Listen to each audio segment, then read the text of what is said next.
الحديث الخامس عن أم المؤمنين أم عبد الله عائشة رضي الله عنها قالت قال رسول الله صلى الله عليه وسلم من أحدث في أمرنا هذا ما ليس منه فهو رد رواه البخاري ومسلم وفي رواية لمسلم من عمل عملا ليس عليه أمرنا فهو رد. Hadis yang kelima, menolak kemungkaran dan bid'ah. Ummul Mukminin Ummu Abdillah Aisyah radhiyallahu anha berkata, Rasulullah sallallahu alaihi wasallam bersabda, barang siapa mendatangkan hal baru dalam urusan agama yang tidak termasuk bagian darinya, yakni tidak ada dasar hukumnya, maka tertolak. Hadis riwayat Bukhari dan Muslim. Riwayat Muslim menyebutkan Rasulullah sallallahu alaihi wasallam bersabda, barang siapa melakukan amalan tanpa didasari perintah kami, maka tertolak. Tamam. Ini hadis yang penting juga dalam agama dan malah menjadi asas kepada agama kita ni, iaitu man ahdatha fi amrina hadza ma laysa minhu fahuwa raddun. Barang siapa yang mengada-adakan dalam urusan kami fi amrina, artinya dalam urusan agama ni, ma laysa minhu, apa yang bukan daripadanya, artinya bukan berdasarkan kepada apa-apa dalil dan asal daripada agama itu sendiri, fahuwa raddun, maka tertolak. Artinya ia bukan sebagian daripada agama, ia tertolak. Dan dalam hadis riwayat Muslimnya, man amila amalan laisa alaihi amruna fahuwa raddun. Barang siapa yang melakukan suatu perbuatan yang bukan daripada urusan agama kami, artinya ia bukan diambil asalnya daripada dalil-dalil syarak agama Islam, fahuwa raddun, maka tertolak. Salah apa? Sebab kita ni mesti ingat bahawa agama ni ialah syariat Allah Ta'ala, ialah hukum hakam dan perkara-perkara yang ditentukan dan diperintahkan oleh Allah Ta'ala semata-mata.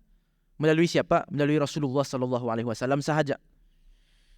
Mun dia ada yang mendakwa satu perkara daripada agamanya, perkara ni daripada agama kita ni, maka mesti dulu pastikan dari mana ia mengambil benda tu.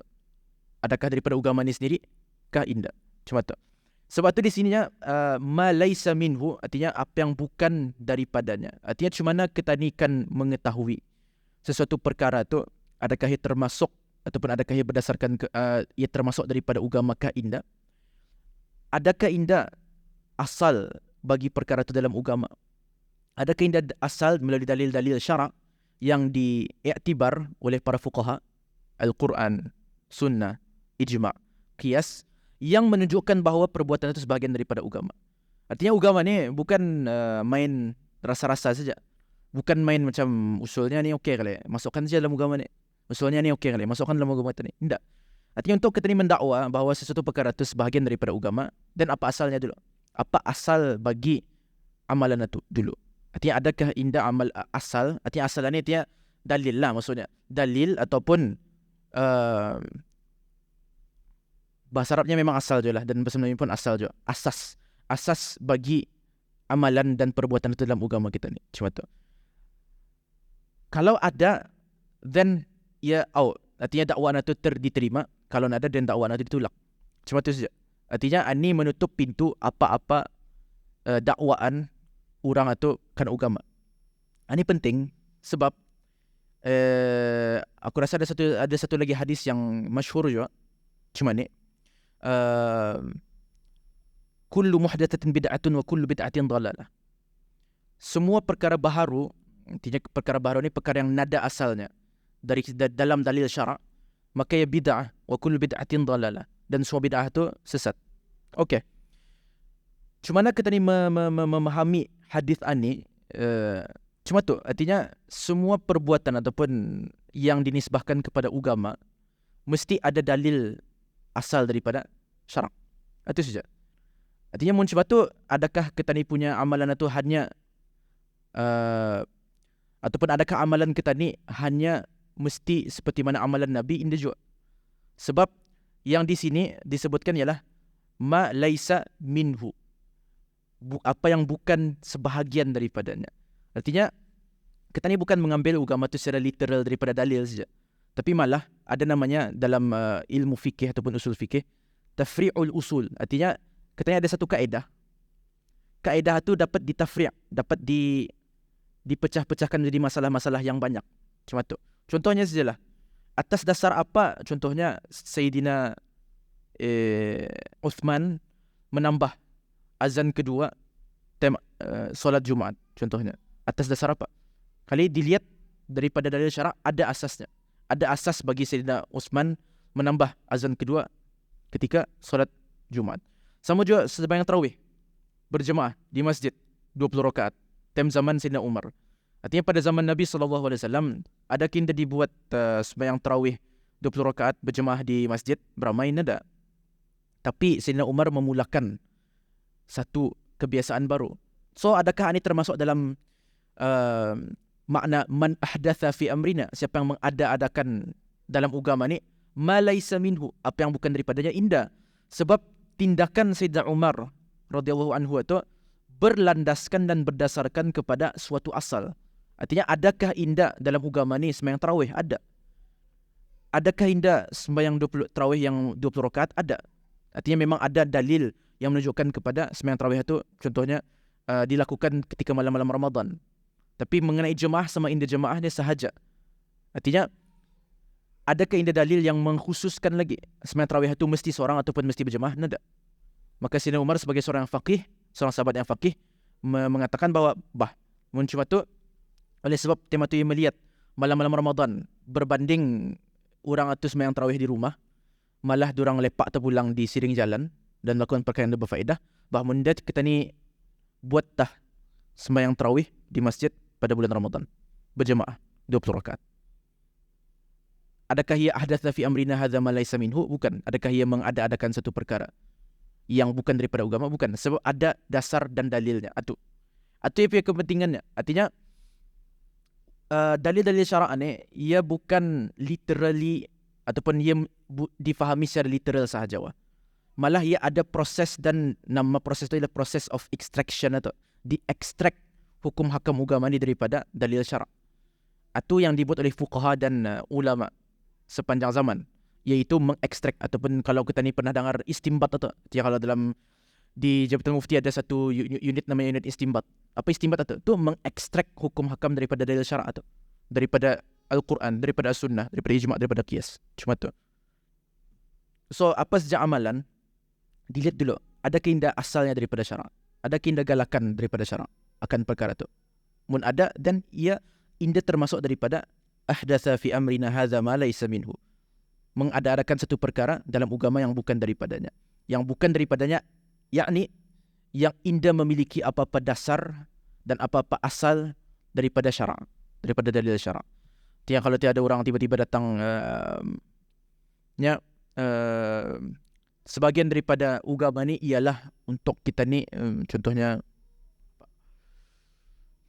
ataupun agama menggalakkan kita ni untuk tidur pukul 4 petang contohnya. Agama ataupun ia mendakwa bahawa sunat untuk tidur pukul 4 petang. Maka kita ni mesti sukat dulu. Bukan kita ni lah, tapi malah fuqaha yang akan menyukat benda tu. Okey, ada kena asal dan dasar bagi dakwaan ni bahawa kita ni contohnya diperintahkan oleh ataupun digalakkan oleh agama untuk tidur pada 4 petang. Maka dijumpai contohnya sebaliknya malah.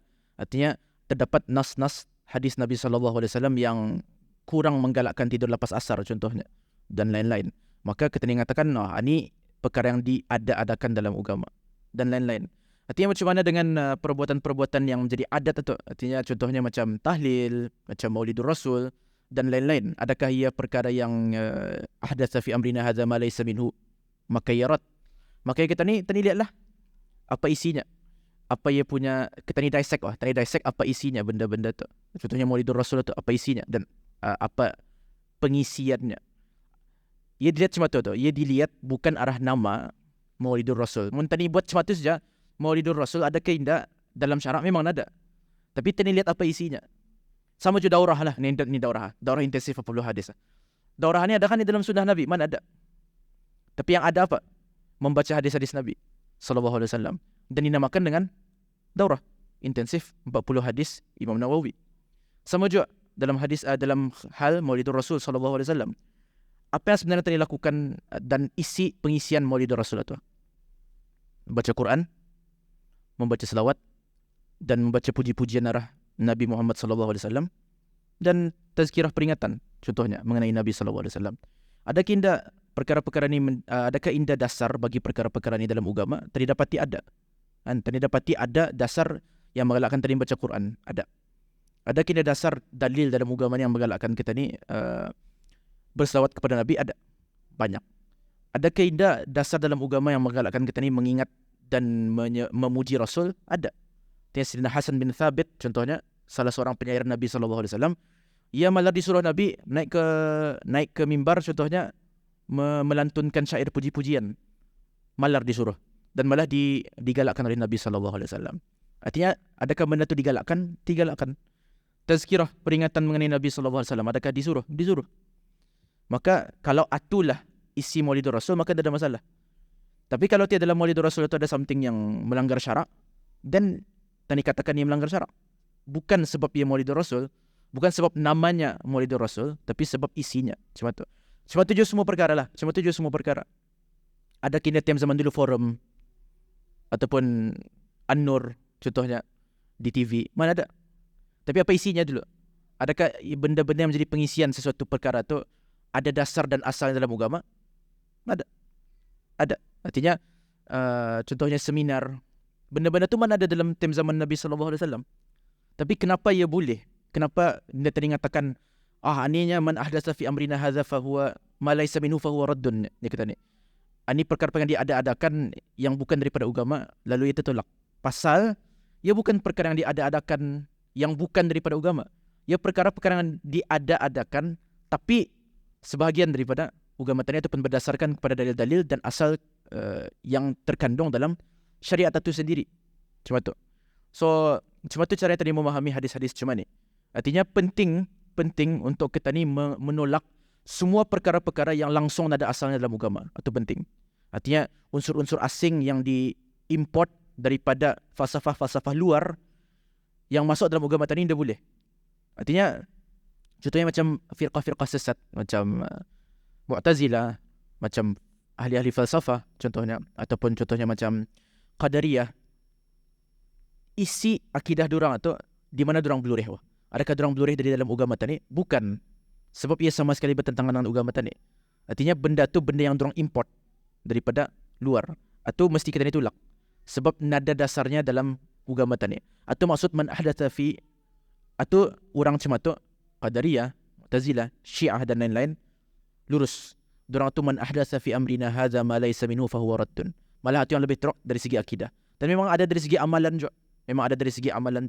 Kalau dia orang itu mensyariatkan contohnya amalan-amalan yang tidak ada asalnya dalam agama, ya memang termasuk daripada